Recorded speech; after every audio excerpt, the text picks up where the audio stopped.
It's only been half a year since I got into a car accident that left almost my entire body paralyzed. I can't move my legs, and although my right arm moves, it's as graceful as a sack of rice. Only my left arm functions normally. I won't tell you what I think about taxi drivers who work 16 hours a day, about airbags that don't work, and about ancient cars whose metal frames break and bend with treacherous ease in an accident. What can I say? Since then, my life has become, if not hell, then something very similar to it. A week after I was discharged from the hospital, a nurse came to see me every afternoon. A middle-aged woman, a volunteer. She cooked my meals, helped me around the house, and washed me in the bathroom. Sorry for the details, but unfortunately, that's how it was. Once a week, a nurse named Arthur would come, give me a massage, give me injections, and pour handfuls of pills out of a bag that I had to take throughout the following week. It was a pretty miserable existence.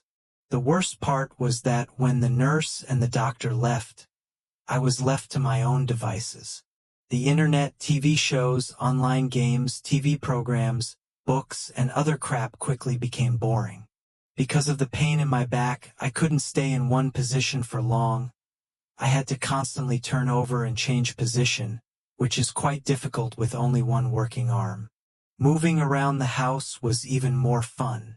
My downstairs neighbors probably thought about hiring a hitman. I would have done the same in their place. The clanking of the wheelchair, me and objects constantly falling, crying and whining at night, and so, on another sleepless night, I tried to entertain myself by peeking through the windows of the neighboring house. Yes, it's a terrible thing to do, I'm sorry. I had an old pair of binoculars, which I used to immerse myself in the lives of strangers. On the 5th floor, in a corner apartment, lived a model family. A husband, wife, and 2 children. However, when the husband was not at home during the day, his lover would visit him from the 7th floor. The 8th floor was a drug den.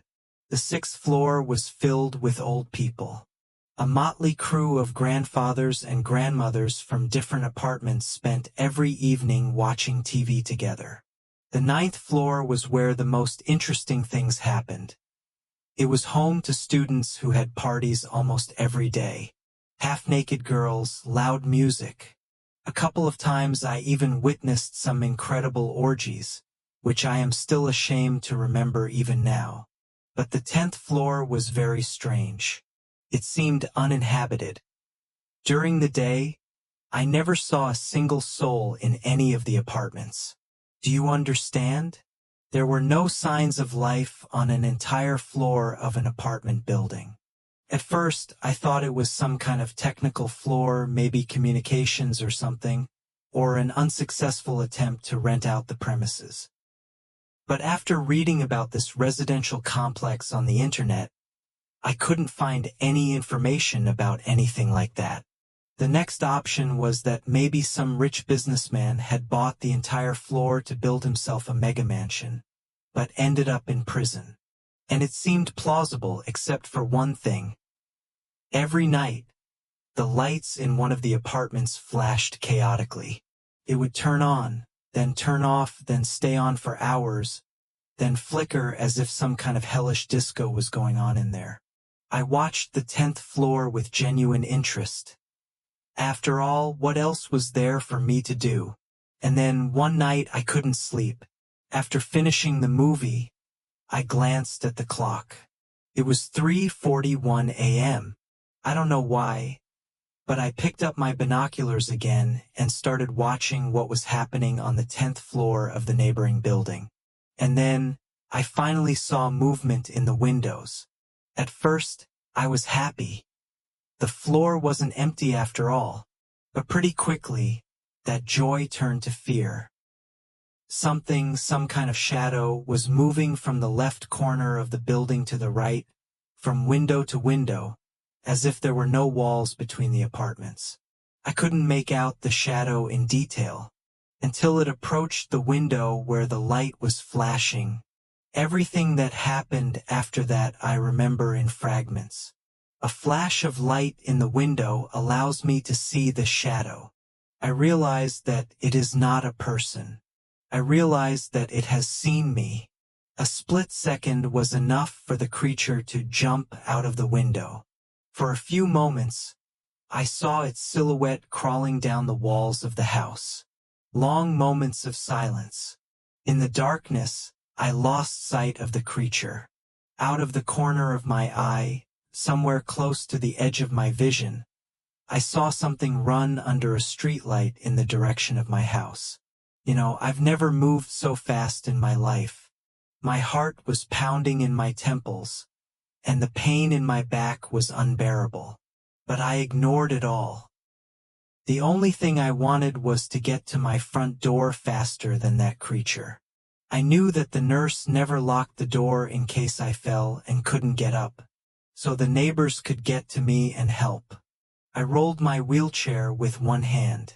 I prayed to every god not to crash into a corner, not to miss the doorways, not to run over things left carelessly on the floor. Tears rolled down my face. I reached the front door and turned the key just a second before a sound like the clicking of women's high heels echoed through the hallway. Hundreds of women's high heels. It was as if some crazy woman was walking across the floor, ceiling, and walls. At that very moment, someone banged on the door.